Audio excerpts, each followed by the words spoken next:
नमस्कार, ये आकाशवाणी शिमला है। अब आप नविता चौहान से प्रादेशिक समाचार सुनिए।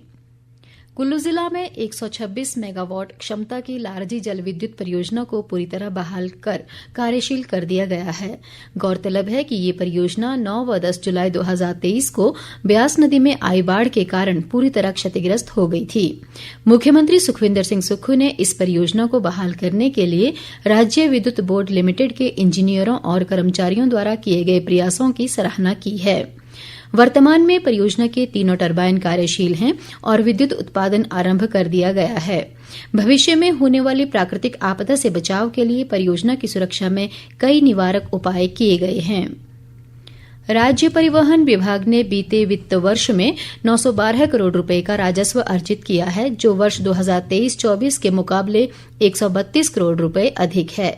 उप मुख्यमंत्री मुकेश अग्निहोत्री ने आज शिमला में एक पत्रकार सम्मेलन में बताया कि इस वित्त वर्ष में विभाग के राजस्व में और अधिक इजाफा होगा और इसे 1000 करोड़ तक करने का लक्ष्य रखा गया है। पिछले साल ट्रांसपोर्ट डिपार्टमेंट ने 912 करोड़ रुपए का रेवेन्यू अर्जित किया है, जो कि उससे पिछले साल के मुकाबले में 132 करोड़ रुपया अधिक है, जो कि लगभग 17% अधिक है। और इस साल हम लगभग 1000 करोड़ रुपए की रेवेन्यू को पार कर जाएंगे। और हमारा जो डिपार्टमेंट है, पिछले अभी साल शुरू हुआ है, जो 1 अप्रैल से अभी तक हमने फिर से 150 करोड़ रुपया अर्जित कर लिया है। अग्निहोत्री ने बताया कि परिवहन विभाग 1000 नए रूट देने जा रहा है। उन्होंने बताया कि इलेक्ट्रिक वाहनों को बढ़ावा देने के लिए इलेक्ट्रिक चार्जिंग स्टेशन स्थापित किए जा रहे हैं। प्रदेश में 23 पेट्रोल पंपों पर कंपनियों ने चार्जिंग स्टेशन स्थापित किए हैं। प्रदेश में भाजपा की तिरंगा यात्राओं का दौर जारी है। विपक्ष के नेता व पूर्व मुख्यमंत्री जयराम ठाकुर आज कुल्लू के नग्गर में तिरंगा यात्रा में शामिल हुए।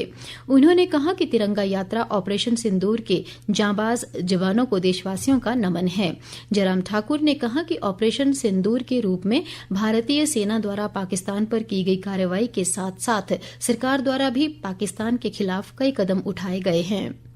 दूसरी ओर प्रदेश भाजपा अध्यक्ष राजीव बिंदल ने कहा है कि देश भर में भारत की सफलता को लेकर उत्साह और उमंग का वातावरण है, जो भारत की देशभक्ति का परिचायक है। उन्होंने कहा कि चारों संसदीय क्षेत्रों के 4 केंद्रों शिमला, धर्मशाला, मंडी और हमीरपुर में बड़ी यात्राएं निकालने के बाद भाजपा के सभी मंडलों पर तिरंगा यात्रा निकाली जाएगी। बिंदल ने कहा कि यात्राएं निकालने का ये क्रम शुरू हो चुका है और इसे 25 मई तक पूरा करने का लक्ष्य है। स्वास्थ्य मंत्री धनीराम शांडिल ने कहा है कि फिजियोथेरेपी स्वास्थ्य सेवा के लिए महत्वपूर्ण आयामों में से एक है और इसके माध्यम से रोगियों के उपचार व उन्हें स्वस्थ रखने में विशेष मदद मिलती है। वे आज सोलन जिले के वाकना घाट स्थित एक निजी विश्वविद्यालय में आयोजित कार्यक्रम में बोल रहे थे। धनीराम शांडिल ने कहा कि फिजियोथेरेपी पुराने रोगों को जड़ से खत्म करने का एक बेहतर विकल्प है और ये शरीर को और अधिक स्वस्थ व मजबूत बनाने में सहायक है। उन्होंने कहा कि फिजियोथेरेपी गर्भावस्था से वृद्धावस्था तक विभिन्न रोगों के उपचार का कारगर माध्यम है। प्रदेश में अगले कुछ घंटों में ताजा पश्चिमी विक्षोभ सक्रिय होने जा रहा है। इसके प्रभाव से 19 और 20 मई को कुछ स्थानों पर वर्षा व ओलावृष्टि की संभावना है। मौसम विज्ञान केंद्र शिमला के मौसम वैज्ञानिक शोभित कटियार ने बताया कि कल 19 मई को वर्षा के साथ साथ आंधी, तूफान, आसमानी बिजली गिरने और ओलावृष्टि का ऑरेंज अलर्ट जारी किया गया है। हिमाचल प्रदेश में मुख्य रूप से 18 तारीख की रात से लेकर के 20 तारीख की शाम तक वेदर एक्टिविटी अनेक स्थानों में हमें देखने को मिलेगी, जिसमें से मुख्य रूप से जो है 19 मई को जो हमारे निचले मैदानी इलाके हैं और उससे लगे हुए जो मध्यवर्ती इलाके हैं, खास करके अगर हम जिलों की बात करें तो ऊना जिला हो गया, शिमला हो गया, सिरमौर जिला, कांगड़ा, कुल्लू, मंडी, इन सभी जिलों में 19 तारीख को हमें ओलावृष्टि भी देखने को मिल सकती है। हवाओं की गति लगभग 45 से 55 किलोमीटर इन सभी जिलों में हमें देखने को मिलेगी, जबकि हमारा बिलासपुर, हमीरपुर या उससे लगे हुए जो बाकी जिले हैं वहां पे हमें 35 से 45 किलोमीटर की हवाओं की गति 19 मई को देखने को मिलेगी। ये बारिश की एक्टिविटी मिड हिल्स और हाई हिल्स में मुख्यतः 20 मई की शाम तक लगातार बनी रहेगी। 21 मई के बाद से वेदर हमारा नॉर्मली ड्राई होना चालू हो जाएगा।